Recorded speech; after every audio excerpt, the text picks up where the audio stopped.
Welcome to the Depth Dive. Today we're tackling some really profound material. Hmm. Chapter 5 of the Bhagavad Gita. Okay. It's often called the Yoga of Renunciation, or maybe the Path of Renunciation. Right.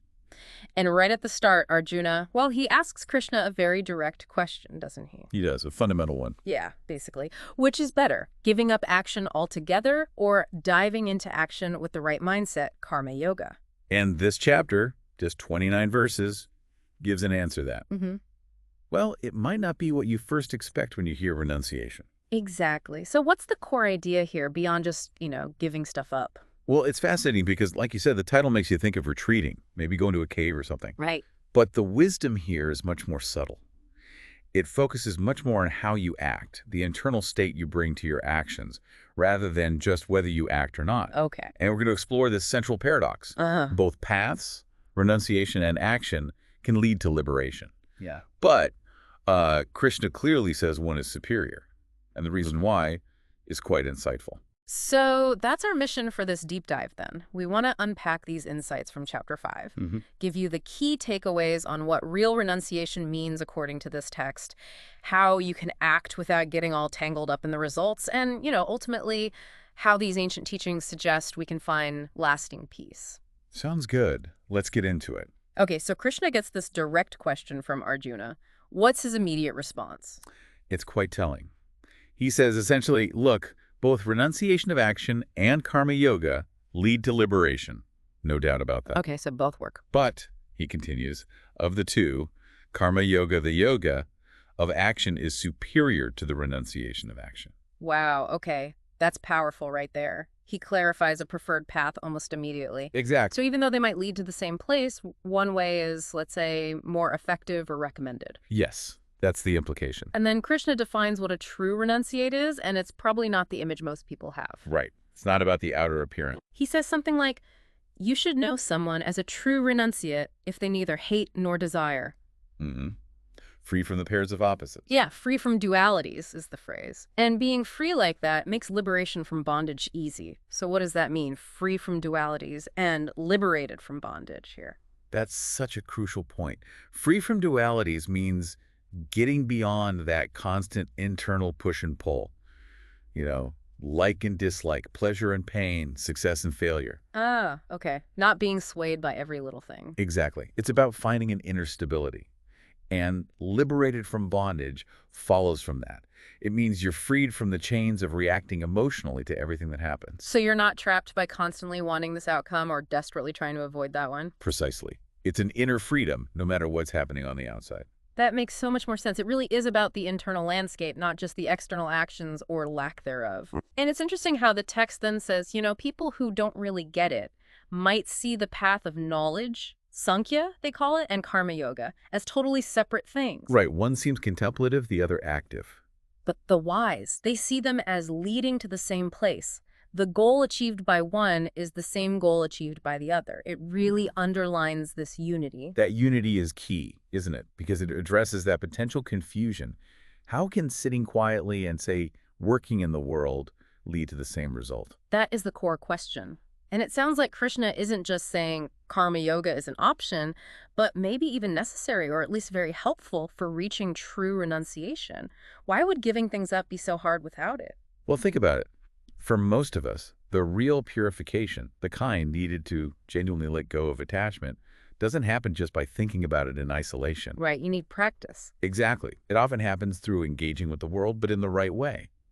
The text actually says renunciation is difficult to attain without karma yoga. It's a bit like trying to learn swimming just by reading about it.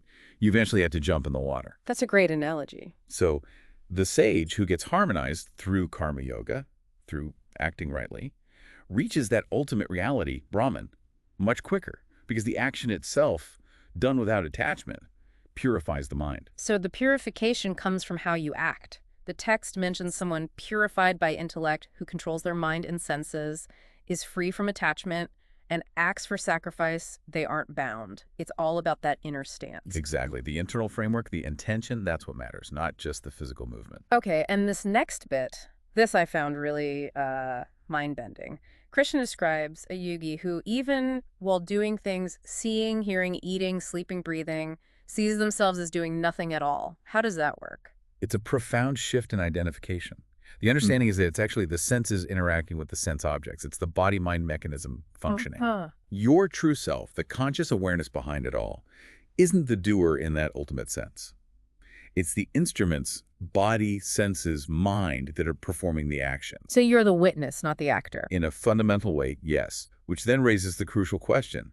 Okay, if I'm not the doer, how do I engage in the world without getting stuck, without accumulating karma or attachment? And that's where that beautiful analogy comes in, verse 10. It says something like, the one who performs actions offering them to Brahman, abandoning attachment. Is not touched by sin, just as a lotus leaf is untouched by water. Yes, the lotus leaf, it's sitting right there on the water, but the water just beads up and rolls off. It doesn't get wet. It's a perfect image for that internal detachment while remaining active. So yogis act using body, mind, intellect, even senses, but without attachment. And the purpose is key for the purification of the self. Exactly, and this leads directly to peace.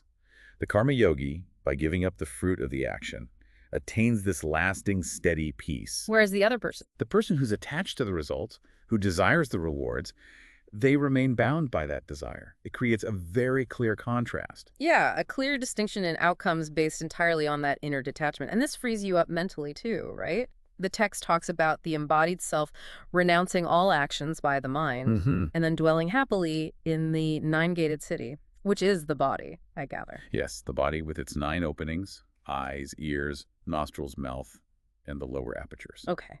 And in this state, the self doesn't act or cause action because it realizes what? That nature does it. Precisely. It is nature alone that acts. It's like recognizing your body as this amazing, complex system running on its own natural programming. Like breathing, heartbeat. Exactly. You, the aware self, are present, but you aren't consciously orchestrating every single biological process. Yeah. It's the inherent intelligence of nature, Prakriti, doing its thing. Understanding this seems crucial for getting past delusion. It absolutely is, because the text says the all-pervading self doesn't really get involved in judging anyone's sin or virtue. That's our human projection. So why are people deluded then? Because, for many, knowledge is covered by ignorance, like clouds covering the sun. That ignorance leads to delusion. Like? But for those whose ignorance is destroyed by knowledge of the self, that knowledge acts like the sun suddenly breaking through. It reveals the supreme reality, Brahman. Wow. So once that inner sun shines through, what happens? Those people whose intellect, whose very sense of self, whose whole focus is fixed on that ultimate reality, they reach a state from which there's no coming back to illusion. Their past karmic baggage gets dissolved by that knowledge. And this knowledge changes everything, including how you see others. Hugely transformative. And the text gives a very concrete, almost startling example. It says, the truly wise see with equal vision, samadarshina. Equal vision towards whom? Towards a learned and humble scholar, a brahmana, but also a cow, an elephant, a dog, and even what's translated as a dog eater or an outcast, someone traditionally considered impure or low. That's radical, especially for its time. It's profoundly radical. It's the practical application of seeing the same divine essence, the same Brahman, underlying all beings, regardless of their outer form, species, or social standing. That really challenges our everyday judgments and categories. So the text says that people whose minds achieve this equality, they conquer birth and death right here in this life. Yes, because Brahman itself is considered spotless and equal. So by achieving that equal vision, they become established in Brahman. And this inner state affects how they react to life's ups and downs. Completely. The yogi who rests in Brahman, whose intellect is steady, isn't thrown off balance. They don't get overly excited by pleasant things, nor do they fall into despair over unpleasant things. That sounds like real stability. It is. And the source of their joy changes. The text says, the one who isn't attached to external contacts, to sense pleasures, finds joy within, in the self. Oh. By focusing the mind on Brahman, they attain unending bliss, which then leads to a warning. About external pleasures. Exactly. Those enjoyments that come from contact with objects, they're described as sources of suffering. Why? Because they have a beginning and an end. They're temporary. So the wise don't chase after them. Correct. They don't find lasting fulfillment in them. It's a strong caution against seeking happiness purely through external means. And the chapter emphasizes inner strength too, right? Being able to withstand impulses. Yes, very much so. It says the person who is able to withstand the impulses of desire and anger even before leaving the body, that person is a true yogi and that person is happy. So happiness isn't just the absence of suffering. It's this internal strength, this resilience. That's a huge part of it, inner mastery. Okay. And then it describes the state of those sages who achieve this. They find happiness within, joy within, light within. They become one with Brahman, attain liberation. And these are people actively engaged in the world. Yes. It says these sages are free from past actions, their doubts are gone, they're self-controlled, and crucially, they are engaged in the welfare of all beings. That active compassion is key. They attain Brahman. So it connects back to karma yoga in a way. It does. And it emphasizes that for those free from desire and anger who control their minds, who know the self, liberation isn't some distant dream, it's very near. And does it offer any practical tips for getting there? It does, towards the end. It mentions techniques like shutting out external sense contacts, not permanently, but for meditation, fixing the gaze between the eyebrows, balancing the breath. Pranayama. Likely referring to practices like that, yes. Yeah. Controlling the senses, mind, and intellect. The goal is to become free from desire, fear, and anger. These aren't just physical things. They're tools to quiet the mental chatter and focus inward. To find that inner peace. Exactly. And the ultimate peace, the final verse says, comes from knowing Krishna or the Supreme in a specific way. How so? As the ultimate enjoyer of all sacrifices and disciplines, as the supreme lord of all worlds, and importantly, as the true friend and well-wisher of all beings. Knowing this brings complete tranquility. Okay, so bringing this all together as we wrap up, the main takeaway from Chapter 5 seems to be that real renunciation isn't about running away from life. Not at all. It's an internal shift. It's about developing this profound inner detachment. And Krishna clearly prefers karma yoga because it lets you achieve liberation while staying active and contributing, just without being chained to the outcomes. Perfectly put. And the key concepts we hit on were acting without attachment, like that amazing lotus leaf image. Right. Seeing all beings with equal vision, recognizing the divine spark everywhere, finding real, lasting joy within yourself, not chasing temporary external pleasures. And realizing that when you renounce action mentally, understanding its nature at play, not your deepest self, then your body, that nine-gated city, becomes a place of real ease and peace. Exactly. That mental renunciation is key. And practically thinking about that yogi saying, I do nothing at all.